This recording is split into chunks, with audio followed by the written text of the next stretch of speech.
ಭಾರತ ಚುನಾವಣಾ ಆಯೋಗದ ನಿರ್ದೇಶನದಂತೆ ನಡೆಯುತ್ತಿರುವ ವಿಶೇಷ ಸಮಗ್ರ ಮತದಾರರ ಪಟ್ಟಿ ಪರಿಷ್ಕರಣೆ ಅಭಿಯಾನದಲ್ಲಿ ಹಾಸನ ವಿಧಾನಸಭಾ ಕ್ಷೇತ್ರವು ಗಣತಿ ನಮೂನೆಗಳ ವಿತರಣೆಯಲ್ಲಿ 100% ಸಾಧನೆ ಮಾಡಿದೆ.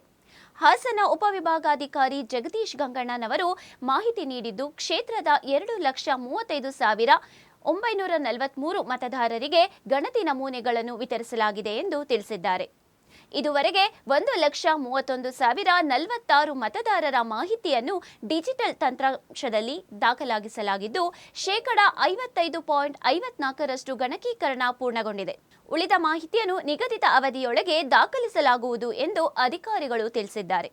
ಇದೇ ವೇಳೆ 5,003 ಗಣತಿ ನಮೂನೆಗಳನ್ನು ಸಂಗ್ರಹಿಸಲು ಸಾಧ್ಯವಾಗದ ಪ್ರಕರಣಗಳು ಪತ್ತೆಯಾಗಿದ್ದು, ಮೃತಪಟ್ಟವರು, ಶಾಶ್ವತವಾಗಿ ವಲಸೆ ಹೋದವರು, ಪುನರಾವರ್ತಿ ಹೆಸರುಗಳು ಹಾಗೂ ಗೈರು ಮತದಾರರ ಪ್ರಕರಣಗಳು ಇದರಲ್ಲಿ ಸೇರಿವೆ ಎಂದು ಮಾಹಿತಿ ನೀಡಿದ್ದಾರೆ.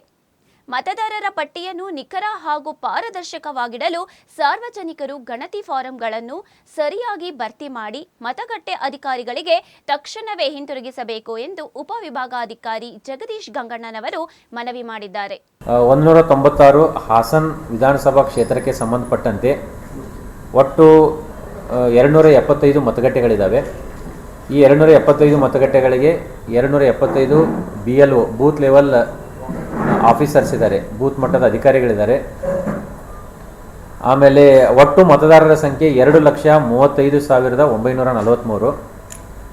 ಒಟ್ಟು 2,35,943 ಎನ್ಯುಮರೇಷನ್ ಫಾರ್ಮ್ಗಳನ್ನು ಈಗಾಗಲೇ ಪ್ರಿಂಟ್ ಮಾಡಿ, ಆ ಪೈಕಿ 1,31,046 ಎನ್ಯುಮರೇಷನ್ ಫಾರ್ಮ್ಗಳನ್ನು ಡಿಜಿಟೈಸ್ ಮಾಡಿದ್ದೀವಿ. ಅಂದರೆ ಫಾರ್ಮ್ಗಳನ್ನ ಕೊಟ್ಟಿದ್ದರು, ಎಲೆಕ್ಟರ್ಸ್ ಅದನ್ನು ಭರ್ತಿ ಮಾಡಿರೋ ಫಾರ್ಮ್ಗಳನ್ನು ಸರಿ ಇದೆಯಲ್ಲ ಅಂತ ವೆರಿಫೈ ಮಾಡಿ, ಸ್ಕ್ಯಾನ್ ಮಾಡಿ, ಅಪ್ಲೋಡ್ ಮಾಡಿ ಒಟ್ಟು 55.54% ಡಿಜಿಟೈಸೇಷನನ್ನು ಕಂಪ್ಲೀಟ್ ಮಾಡಿದ್ದೀವಿ. ಇನ್ನು ಡಿಜಿಟೈಸೇಷನ್ ಆಗಕ್ಕೆ ಬಾಕಿ ಇರೋದು 99,894, ಅಂದರೆ 42.34% ಡಿಜಿಟೈಸೇಷನ್ ಬಾಕಿ ಇದೆ. ನಮ್ಮ ಎಲ್ಲ BLOಗಳು ಮತ್ತು ಯಾರ್ದು ಮತದಾರರ ಸಂಖ್ಯೆ ಜಾಸ್ತಿ ಇದೆ BLOಗಳಿಗೆ, ಅಂದರೆ 1,200, 1,100ಕ್ಕಿಂತ ಜಾಸ್ತಿ ಯಾರು ಮತದಾರರಿದ್ದಾರೆ ಅಲ್ಲಿ ಅವರಿಗೆ ಸಹಾಯ ಆಗಲಿ ಅಂಥೇಳಿ ಮಹಾನಗರ ಪಾಲಿಕೆಯ ವಾಟರ್ಮ್ಯಾನ್ಗಳನ್ನು, ವಾಲ್ಮ್ಯಾನ್ಗಳನ್ನು, ಕಮ್ಯುನಿಟಿ ಆರ್ಗನೈಸರ್ಗಳನ್ನು ಈಗ ಅವ್ರ ಜೊತೆ ಟ್ಯಾಗ್ ಮಾಡಿದ್ದೀವಿ. ಇನ್ನೂ ಯಾರ್ದು ಅಷ್ಟಾದ್ರೂ ಪ್ರೋಗ್ರೆಸ್ ತುಂಬ ಕಡಿಮೆ ಇದೆ. ಇವರೊಂದಿಗೆ ಹೆಚ್ಚುವರಿಯಾಗಿ ನಾವು ಈ ತಾಲೂಕಿನಲ್ಲಿ ಒಟ್ಟು 25 ತಾಲೂಕು ಮಟ್ಟದ ಅಧಿಕಾರಿಗಳನ್ನು ನೋಡಲ್ ಅಧಿಕಾರಿಗಳನ್ನಾಗಿ ನೇಮಿಸಿದ್ದೀವಿ. ಅವರು ಕೂಡ ಫ್ರೀಕ್ವೆಂಟಾಗಿ ವಿಸಿಟ್ ಮಾಡ್ತಾರೆ. ಎಲ್ಲದರ ಜೊತೆಗೆ ನಮ್ಮ ಏನು ಶಿಕ್ಷಣ ಇಲಾಖೆಯ BRP ಮತ್ತು CRPಗಳಿದ್ದಾರೆ, ಅವರು ಕೂಡ ಬೆಳಗ್ಗೆ 6ರಿಂದ ರಾತ್ರಿ 10 ಗಂಟೆ ಅವರು ಫೀಲ್ಡಲ್ಲಿದ್ದಾರೆ. ಅವರು ಕೂಡ BLOಗಳಿಗೆ ಗೈಡ್ ಮಾಡ್ತಾರೆ.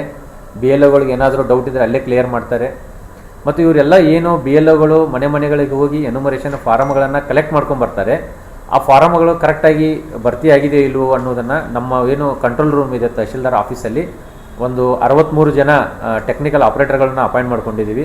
ಬೇರೆ ಬೇರೆ ಇಲಾಖೆಯಿಂದ ಅವ್ರನ್ನ ನಿಯೋಜನೆ ಮೇಲೆ ತೊಗೊಂಡಿದ್ದೀವಿ. ಅವರು ಅದನ್ನೆಲ್ಲವನ್ನು ವೆರಿಫೈ ಮಾಡಿ ಸರಿ ಇರೋದನ್ನೆಲ್ಲ ಡಿಜಿಟೈಸ್ ಆಗ್ತಾಯಿದೆ. ಯಾವುದು ಕರೆಕ್ಷನ್ ಇರುತ್ತೆ ಅದನ್ನು ಸರಿಪಡಿಸೋಕ್ಕೆ ನಾವು BLOರಿಗೆ ವಾಪಸ್ ಕೊಡ್ತಾ ಇದ್ದೀವಿ. ಬಟ್ ಎಲ್ಲಕ್ಕಿಂತ ಮುಖ್ಯವಾಗಿ ಏನಾಗ್ತಾ ಇದೆ ಅಂದರೆ ಡಿಜಿಟೈಸೇಷನ್ ಬಂದಿರುವಂಥ ಅರ್ಜಿಗಳೆಲ್ಲವೂ ಅವತ್ತೇ ಡಿಜಿಟೈಸೇಷನ್ ಆಗ್ತಾಯಿದೆ.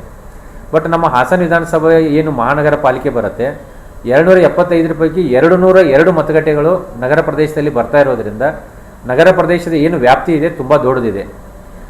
ಏನಾಗಿದೆ, ಮತದಾರರು 2025 ಏನು ವೋಟರ್ ಲಿಸ್ಟ್ ಬಂದಿದೆ ಅದರಲ್ಲಿರೋ ಹೆಸರು ಈ ಒಂದನೇ ನಂಬರ್ ಮತಗಟ್ಟೆಯಲ್ಲಿರುತ್ತೆ. ಬಟ್ ಅವರಿಗೆ ಶಿಫ್ಟ್ ಆಗಿ ಬೇರೆ ಮತಗಟ್ಟೆಯಲ್ಲಿ ಇರ್ತಾರೆ. ಅವ್ರು ಎಲ್ಲಿದ್ದಾರೆ ಅನ್ನೋದು ಟ್ರೇಸ್ ಮಾಡೋದು ತುಂಬ ಕಷ್ಟ ಆಗಿದೆ. ಆದರೂ ಕೂಡ BLOಗಳು ದೂರವಾಣಿ ಮುಖಾಂತರ ಸಂಪರ್ಕಿಸಿ ಮತ್ತು ಏನು BLA ಇದ್ದಾರೆ, ವಿವಿಧ ರಾಜಕೀಯ ಪಕ್ಷಗಳ BLA ಅಂದರೆ ಈಗ ಇದುವರೆಗೂ ನಮಗೆ ಭಾರತೀಯ ಜನತಾ ಪಾರ್ಟಿಯಿಂದ 272 ಜನ, ಭಾರತೀಯ ರಾಷ್ಟ್ರೀಯ ಕಾಂಗ್ರೆಸ್ ಪಕ್ಷದಿಂದ 272 ಜನ, ಜನತಾದಳ JDS 275 ಜನ, ಬಹುಜನ ಸಮಾಜ ಪಾರ್ಟಿ 18 ಜನ ಇವರು BLAಗಳನ್ನು ಅಪಾಯಿಂಟ್ ಮಾಡಿದ್ದಾರೆ.